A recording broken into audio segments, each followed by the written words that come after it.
Hello everyone, तो स्वागत है आपका एक बार फिर से हमारे YouTube चैनल जेनजी एसएस में।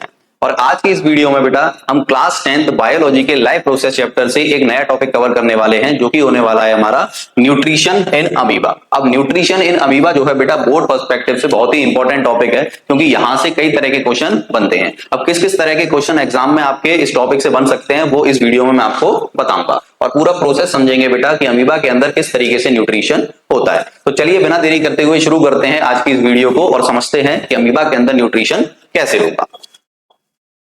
अब जरा देखो बेटा, अमीबा के अंदर न्यूट्रिशन को समझने से पहले हम अमीबा के बारे में थोड़ी बहुत चीजें जान लेते हैं एक्चुअल में, कि उसकी बॉडी के पार्ट्स क्या होते हैं और किस तरह का वो एक ऑर्गेनिज्म है। ये सारी चीजें हम पढ़ेंगे, ठीक है। तो अगर मैं यहां पर बात करूं बेटा अमीबा की, तो अमीबा हमारा क्या होता है, एक यूनिसेल्युलर ऑर्गेनिज्म है। यूनिसेल्युलर का मतलब क्या होता है बेटा, यूनि का मतलब होता है वन, यानी ऐसा ऑर्गेनिज्म जिसके अंदर सिर्फ और सिर्फ सिंगल सेल्ड ऑर्गेनिज्म बोलो चाहे यूनिसेल्युलर ऑर्गेनिज्म बोलो, ठीक है। तो अमीबा जो है यूनिसेल्युलर ऑर्गेनिज्म है, और आपको पता है कि जो ऑर्गेनिज्म सिंगल सेल को कैरी करते हैं उनको हम किसकी हेल्प से देख पाते हैं, माइक्रोस्कोप की। तो इसको हम ऐसे भी कह सकते हैं कि अमीबा जो है बेटा एक माइक्रोस्कोपिक लेवल का ऑर्गेनिज्म है, ठीक है।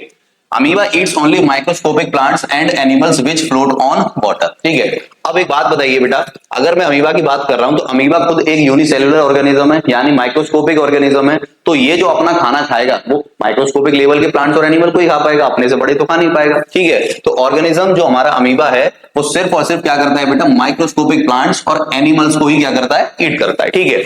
अब ये कहां प्रेजेंट होते हैं, जो कि पानी के अंदर, क्योंकि अमीबा खुद एक ऐसा ऑर्गेनिज्म है बेटा जो पानी के अंदर आपको पाया जाए। Clear. Amoeba does not have any special organ for nutrition.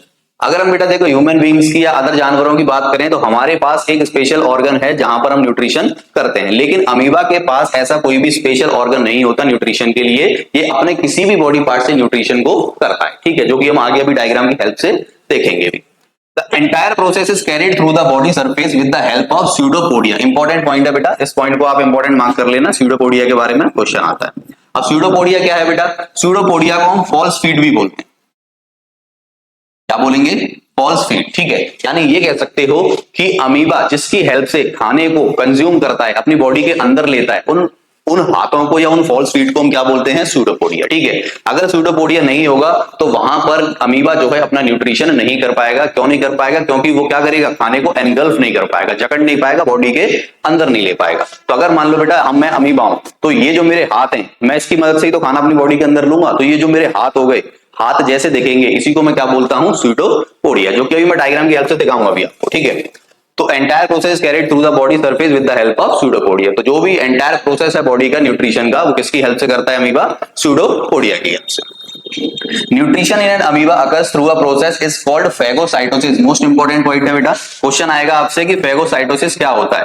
तो अमीबा के अंदर जो न्यूट्रिशन का प्रोसेस होता है उसी प्रोसेस को हम क्या बोलते हैं बेटा, फेगोसाइटोसिस। और किस तरीके से होता है, अमीबा अपने फूड को एनगल्फ कर लेता है, यानी जकड़ लेता है। यही जकड़ने का जो प्रोसेस है बेटा वही हमारा क्या कहलाता है, फेगोसाइटोसिस। क्योंकि अमीबा के अंदर न्यूट्रिशन स्टार्ट ही तभी होगा बेटा जब वो फूड को एनगल्फ करेगा, एनगल्फ करके बॉडी के अंदर ले जाएगा, और बॉडी के अंदर ले जाने के बाद फूड वैक्यूल क्रिएट करेगा। तो ये जो पूरा प्रोसेस है इसी को हम क्या बोलते हैं बेटा, फेगोसाइटोसिस। याद रखिएगा, फेगोसाइटोसिस सिर्फ और सिर्फ अमीबा के अंदर होता है, ठीक है।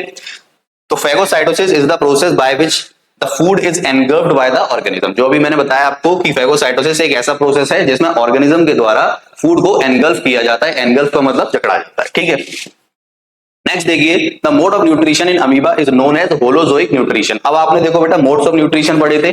मोड्स ऑफ न्यूट्रिशन में आपने 3 तरीके न्यूट्रिशन पढ़े थे। कौन कौन सा, एक तो सैप्रोफिटिक, दूसरा पैरासिटिक, और तीसरा बेटा क्या था हमारा, होलोजोइक न्यूट्रिशन। अब अमीबा के अंदर जिस टाइप का न्यूट्रिशन होता है वो होता है बेटा हमारा होलोजोइक न्यूट्रिशन। अब होलोजोइक न्यूट्रिशन का मतलब क्या है, होलोजोइक नाम से समझना बेटा, होलो का मतलब समझना होल, पूरा, कंप्लीट, WHO होल वाला, ठीक है, WHOLE होल वाला। तो होल फूड जो है पहले बॉडी के अंदर कंज्यूम करा जाएगा, उसके बाद उसका डाइजेशन या फिर ब्रेकडाउन होना स्टार्ट होगा। तो उसी प्रोसेस को हम क्या बोलते हैं बेटा, होलोजोइक न्यूट्रिशन। अब ये होलोजोइक न्यूट्रिशन जो है हमारी ह्यूमन बॉडी के अंदर भी होता है। हम क्या करते हैं, पहले खाने को बॉडी के अंदर ही तो लेते हैं सारा, तब उसके बाद जाकर हमारे स्टमक में, स्मॉल इंटेस्टाइन में वो खाना ब्रेकडाउन होता है और डाइजेस्ट होता है। तो ऐसे ही प्रोसेस जिनमें पहले खाना बॉडी के अंदर कंप्लीटली जाएगा, उसके बाद उसका डाइजेशन स्टार्ट होगा, उसी को हम बोलते हैं बेटा होलोजोइक न्यूट्रिशन। और अमीबा के अंदर भी यही न्यूट्रिशन होता है, क्योंकि ये पहले पहले फूड को बॉडी के अंदर लेता है। क्लियर। अब ये हमने बेटा कुछ अमीबा के बारे में जानकारी ले ली। अब हम देखते हैं कि पूरा के पूरा प्रोसेस जो है अमीबा के अंदर न्यूट्रिशन का किस तरीके से होता है।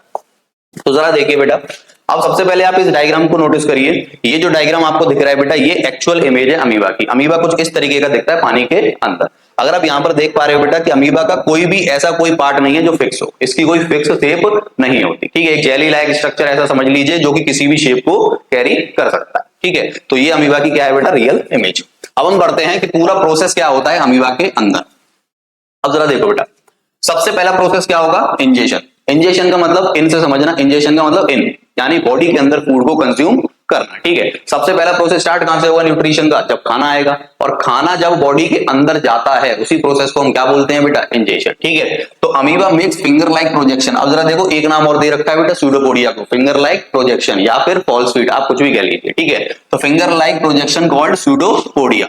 तो सूडोपोडिया की हेल्प से क्या करेगा बेटा, अमीबा सबसे पहले फूड को अपनी बॉडी के अंदर लेगा, इंजेस्ट करेगा। ठीक है, तो सबसे पहला प्रोसेस होता है इंजेशन का। क्या होगा, ingestion. Amoeba traps food particle with the help of pseudopodia. After that amoeba takes in the food particle along with water. यानी पानी में है तो पानी के साथ बेटा वो क्या करेगा, अपने फूड को कंज्यूम करके बॉडी के अंदर ले लेगा। जैसा कि इस डायग्राम में दिखा रहा है, ये फूड है, ये अमीबा है बेटा। ठीक है, अब अमीबा ने यहां से देखो अपने फॉल्स फीट निकालना स्टार्ट की, जैसे कि ये फिंगर लाइक प्रोजेक्शन निकाल ली, उनकी हेल्प से फूड को अंदर ले लिया। अब ये फूड को अंदर ले लिया तो पहला प्रोसेस कंप्लीट हो गया बेटा, इंजेशन। ठीक है, बॉडी के अंदर फूड को कंज्यूम करना, पहला प्रोसेस इंजेशन। दूसरा होता है बेटा, अब खाना खा लिया। अब खाना खाने के बाद क्या होगा, उसका डाइजेशन स्टार्ट होगा। और डाइजेशन का मतलब क्या है, break down of food. Simple आप समझिए कि अगर फूड ब्रेक डाउन हो रहा है इसका मतलब वो डाइजेस्ट होना स्टार्ट हो गया। ठीक है, तो दूसरा प्रोसेस है बेटा डाइजेशन का। अब डाइजेशन कैसे होगा, अमीबा जैसे ही फूड को कंज्यूम कर लेगा अंदर, तो देखो यहां पर क्या क्रिएट हो गया, ये फूड वैक्यूल। क्या हो गया, फूड वैक्यूल। तो अमीबा जैसे ही खाने को बॉडी के अंदर ले लेता है तो वो फूड वैक्यूल क्रिएट करता है। और फूड वैक्यूल में क्या होता है बेटा, फूड वैक्यूल में उसके डाइजेस्टिव एंजाइम्स होते हैं जो कि खाने को ब्रेक डाउन करते हैं और डाइजेस्ट करने में हेल्प करते हैं। तो amoeba makes food vacuole after ingesting the food particle. Enzymes are released in the food vacuole for digestion. तो फूड वैक्यूल के अंदर बेटा एंजाइम्स रिलीज होंगे जिसकी वजह से हमारा डाइजेशन स्टार्ट हो जाएगा। ठीक है, तीसरा प्रोसेस है बेटा एब्जॉर्प्शन का। ठीक है, अब देखो दो चीजें हो गई, खाना हमने अंदर ले लिया, डाइजेशन भी स्टार्ट हो गया। अब डाइजेशन के बाद क्या रह गया बेटा, एब्जॉर्प्शन। यानी अगर हमने खाना खाया है, फूड को कंज्यूम किया है, तो उसके अंदर जितनी भी चीजें कम से कम हमारी पूरी बॉडी तक पहुंचे तो सही, बॉडी तक पहुंचनी चाहिए। तो वही प्रोसेस हमारा क्या कहलाता है बेटा, एब्जॉर्प्शन। तो after digestion nutrients enter the cytoplasm through osmosis. अब जरा देखो, यहां पर खाना डाइजेस्ट हुआ था बेटा। ठीक है, दूसरा प्रोसेस हो गया डाइजेशन। तीसरे पे आ जाओ, एब्जॉर्प्शन।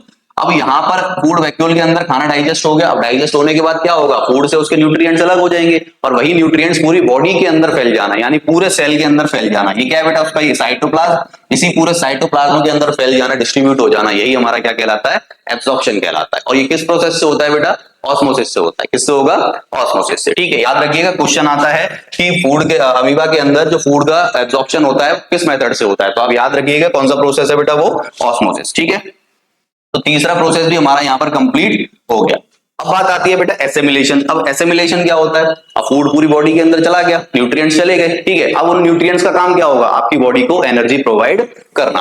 अब एनर्जी क्यों चाहिए बेटा, ताकि हम अपने बॉडी के डिफरेंट डिफरेंट फंक्शंस को वर्क कर सके। जैसे कि मेरी बॉडी की मेंटेनेंस हो गई, ठीक है, उसकी ग्रोथ हो गई या उसकी रिपेयरिंग हो गई, ये सारी चीजों के लिए मुझे एनर्जी की जरूरत पड़ेगी, जो कि मुझे कहां से मिलेंगे बेटा, जो मैंने खाना खाया उसके न्यूट्रिएंट से। तो अब चौथा प्रोसेस बेटा हमारा यही है एसिमिलेशन का, कि जो भी न्यूट्रिएंट्स पूरे साइटोप्लाज्म के अंदर फैले हैं वो उनसे एनर्जी को गेन करे, यानी एनर्जी का डिस्ट्रीब्यूशन हो जाए। तो nutrients are utilised by the cell for various purposes. अब कौन कौन से पर्पस हो सकते हैं बेटा, मेंटेनेंस, रिपेयर या फिर कोई भी बॉडी की ग्रोथ के लिए। क्लियर। और लास्ट प्रोसेस हमारा रह जाता है बेटा इजेशन। अब जो भी वेस्ट मटेरियल रह गया, आफ्टर डाइजेशन सब कुछ न्यूट्रिएंट्स हमने ले लिए, अपना एनर्जी ले ली, सब कुछ, अब जो भी वेस्ट मटेरियल बच गया उसको बॉडी से बाहर निकालने का ही प्रोसेस हमारा क्या कहलाता है बेटा, इजेशन कहलाता है। ठीक है, अगर देखो इस प्रोसेस के अंदर, इस अमीबा के अंदर ये जो वेस्ट मटेरियल बाहर निकल गया, इसी को हम क्या बोलेंगे बेटा, इजेशन, बाहर निकाल देना। ठीक है, तो food vacuole goes near the cell membrane to empty its content outside the cell. This result in the expulsion of waste material from the cell. अब एक्सपल्शन ऑफ वेस्ट मटेरियल का मतलब क्या है बेटा, वेस्ट मटेरियल को बाहर निकाल देना, एक्सपल्स कर देना। ठीक है, तो ये जो बेटा फूड वैक्यूल क्रिएट था, ये हमारी कहां आ जाता है, अमीबा के बिल्कुल कॉर्नर पे, उसकी मेम्ब्रेन के पास आ जाता है और वहां से वेस्ट मटेरियल को बाहर निकाल देता है। तो ये पूरा कंप्लीट प्रोसेस था बेटा न्यूट्रिशन इन अमीबा का। सबसे पहला इंजेशन, दूसरा डाइजेशन, तीसरा एब्जॉर्प्शन और चौथा एसिमिलेशन और पांचवा इजेशन। बिल्कुल स्टेप बाय स्टेप ऐसे ही याद करने बेटा, एक भी स्टेप आप ऊपर या नीचे नहीं कर सकते। तो उम्मीद करता हूं बेटा आपको ये वीडियो समझ में आई होगी, ये टॉपिक अच्छे से समझ में आया होगा। अगर समझ में आया तो बेटा आप कमेंट सेक्शन में लिख दीजिए, और नेक्स्ट वीडियो आपको किस टॉपिक के ऊपर चाहिए वो आप हमें कमेंट बता दीजिए। और वीडियो को लाइक करिए, चैनल को सब्सक्राइब करिए और बने रहिए जेन ज़ी एसेस के साथ। Thank you so much.